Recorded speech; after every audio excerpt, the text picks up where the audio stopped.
Hi, greetings to everyone out there in YouTube land. My name is Belle. Thank you for coming by and checking out my tarot card, intuition, and kind of like slice of life corner of the internet, my YouTube channel. Today I want to talk about something that's a little bit different than intuition, but it ties into it a little bit in terms of my thoughts on manifestation. So I kind of want to title this video $1 million worth, because I feel like so much in our culture is done through money. Like we think about things like this is worth $20, this is worth $1,000. So everything in our culture is, you can put a price on it pretty much, especially if it's something a transaction or a service or a trade or an item. You can put a price on it and we know if that's reasonable or not. Like, am I going to pay $400 for, what's worth $400 for a really nice outfit? Or am I going to pay $20 for a really cool book? Or if it's a really, really nice book, I'll pay $50 because it's rare or something like that. So we know, we have that sense of worth. And unfortunately, I think that translates to feeling like our sense of worth is based around money.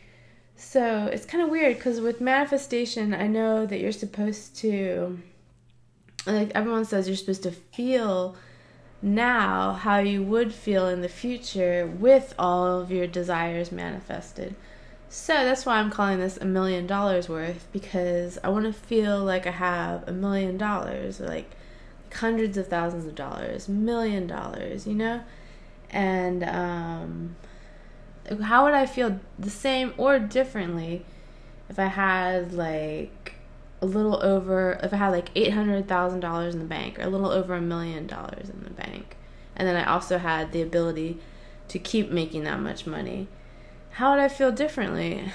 I think for me, the main thing would be like I would feel so capable, like I would feel like I could do anything, and which is true now, right? I can do anything I want. And like there's that idea from Bashar that you should do everything you can with what you have right now and follow your excitement and use what you have in front of you to get to the next spot. So anyways, the way that relates to having $1 million is I'm just thinking like I would feel so capable. So that would be the main difference, I think. I think I would prove to myself that I have that ability to be capable, even though I feel like I know that to a certain extent now, but I would prove it. So it's like I have to see it. But that's the problem, because if you have to feel that way first, I guess you have to imagine, what that would feel like. So that's one aspect of it. And then, so I'm going to write this down, capable, feeling capable. But the other idea is my actual feeling of worthiness as who I am as a person, as a soul, as a human being. And like so much of what we're doing is tied to money. And, right now I don't make that much money. I'm trying to do what I love and to create wealth doing what I love, but it's in the very beginning stages. So I can't base my feelings of worthiness and how I feel, whether I'm deserving or not. I can't base that on my bank account right now. What was I going to say? Can't base that on my bank account right now. Who knows? Oh, I know what I was going to say. Okay, so obviously, like in my spiritual life, I feel like worthiness is not tied to money. So there's this disconnect or this conflict between the culture, which says you can basically put a price on anything, and my spiritual path, in which case, like I'm like, in my spiritual path, like I don't care, money shouldn't be so necessary, or shouldn't be the only factor in how I feel. But we're living in this culture, right? So it's like, how can we really, like, we have to be realistic. Oh, that's like realistic. Yeah, so it's like like when you're trying to manifest, you're like, oh yeah, like I feel like $1,000,000, but I don't have $1,000,000 or however much. Let's say like this year, if I wanted to have like $400,000, like I'll make $400,000 in the next couple of years, each year. That would be incredible, right? I could do whatever I wanted. I could travel more. I could set up my living space exactly the way I wanted, and have exactly the car I want, and it would make everything a little bit less risky and everything more comfortable. And actually, like, my life is really comfortable right now. So that's the interesting thing, is like I still don't feel that sense of being deserving or worthy. And I think that's because, you know, I have a little bit of trouble with that. So my question is, like, is that tied to money or not? And I think the money is just one factor. So I have to like realize, like, put everything in its place. Like, realize that money, yes, it's important in our culture. Is that how I value people? Like, no, I don't care. I don't know. I don't really care how much money people have. But it's interesting, like, you are going to run into people in different places based on how much money they have, which is pretty messed up. Like, if I go to this nice retreat, like if I go to this ski resort or this meditation retreat at this really nice retreat center, I'm not going to meet like the people who are living on the street. I'm not going to meet them at that retreat center because they can't afford to go. But I can, you know, I can go different places and meet people different places. But like, that's how messed up it is, that I feel like we're trying to live in a society that's not based on class, or, you know, everyone has a sense of self-worth. But it's almost like it gets, it does really feel like your sense of worth is based on how much money you have. Like, there is that element to it, I feel like. And that, I don't agree with that. So I think that's why I have a conflict internally too, because, I'm almost at war with the sense of money for myself, because I don't agree with money. You know, if I had developed the perfect culture, or I was part of a plan, if I was helping plan out a new planet with a new culture, I wouldn't have money. You know, I wouldn't have it be so competitive and so greedy in a sense.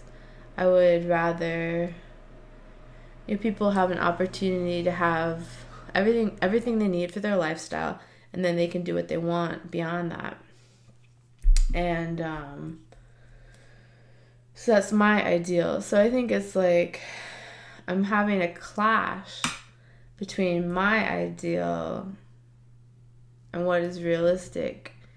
And so the way to transcend that is to have a ton of money and then live my ideal, except with money, even though it's not really the same thing. But okay, I have some things written down, so let's see what we've covered so far. $1 million worth, mentioned that. Capable, worthiness, deserving. And then I think I kind of mentioned this, but so like from a self-worth perspective, everything will come from your soul. So I shouldn't rely on, for manifestation, I shouldn't rely on the outside factors that I see around me. If I want something different, I need to build from within and have my vision. But it's pretty difficult sometimes. I shouldn't say it's difficult, but I think it is. But I'm switching. I'm getting from that inner space, trying to get that going outwards. I'm going to put a little star by that because that's something I need to work on. And then I talked about how would I feel differently if I had hundreds of thousands of dollars each year in my bank account. It's really important to me to do what I love. Like, you know, you see the space behind me. Like, this is what I love. Like, these books, this music, everything at my fingertips. I do a lot of knitting. So I love my lifestyle. But there's this sense like, oh, do I really deserve it? Because I'm not bringing in the wealth that I would like to support all this even more. So I'm determined to do what I love. So I have to really go towards that. I'm going to put a star by that as well.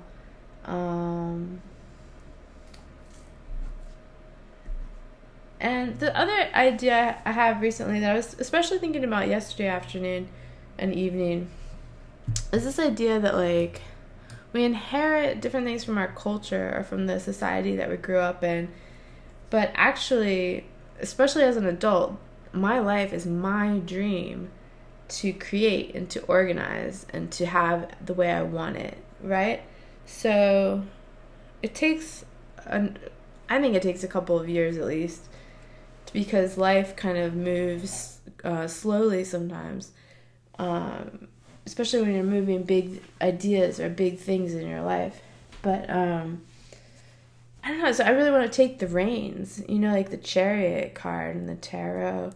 I want to take the reins in my own hands and run my life the way that I see fit and have that goal.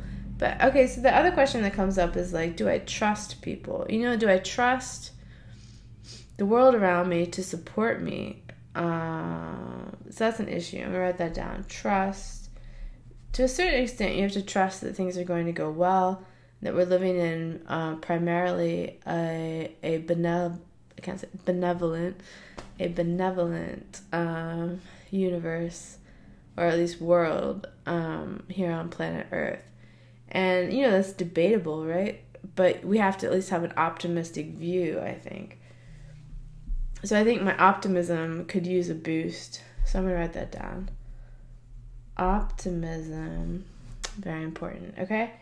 So basically that covers everything that I was thinking about with this $1 million worth, that feeling of actual personal worthiness.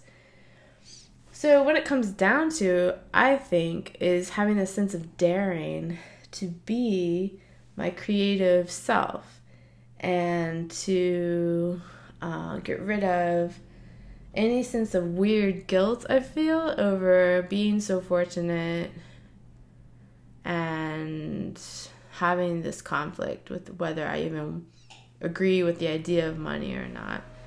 I have to have a little bit of realism there. But if I can dare to be my creative self, I don't know, the idea is that confidence would eventually pay off. And also I'd be taking the actual steps. But I don't think there's any guarantee in life. So I do have the idea also that I could be knitting on a park bench somewhere and hopefully be fairly happy as long as I was safe. So I don't know, like I might not get that much money in my life. Like, I don't know, you know, there are no guarantees in life, I don't think. So in that sense, I'm a dubious manifester. So I don't know, more questions than answers with this, right? But I think we have to stay optimistic and we have to feel capable and worthy. So if nothing else, that's a trio of good things anyway. Optimism, feeling capable, and feeling worthy. So will the money follow that or not, depending on what we're doing and what kind of genre we're in? I think with the internet, there's a huge possibility that the money could follow those ideas. But I don't know what's going to happen. Like, who knows, right? Like, we're all trying to build our sense of financial freedom. And it's a little bit scary, I think, for everyone. Everyone feels that. Like, no one wants to have everything taken away from them. And so we're always trying to figure out these ideas. Like, maybe if you manifest this, then you'll be okay. And maybe if you have this much confidence, you'll be okay. So, I don't know. You just have to live your life. And no matter how much money you have in your bank account, you have to feel your sense of yourself and feel good about yourself. And maybe there's times you'll have a lot of money and times you'll have like the bare minimum. But life isn't just about money, even though in our day and age you have to be realistic about money. Yeah, more questions than answers. I'm going to leave this video with these ideas. I'm going to leave it here. Feel free to let me know what you think, if you have some ideas about how you manifest things or how you feel about wealth and financial freedom in your own life. Thanks so much for tuning in. I'll see you next time.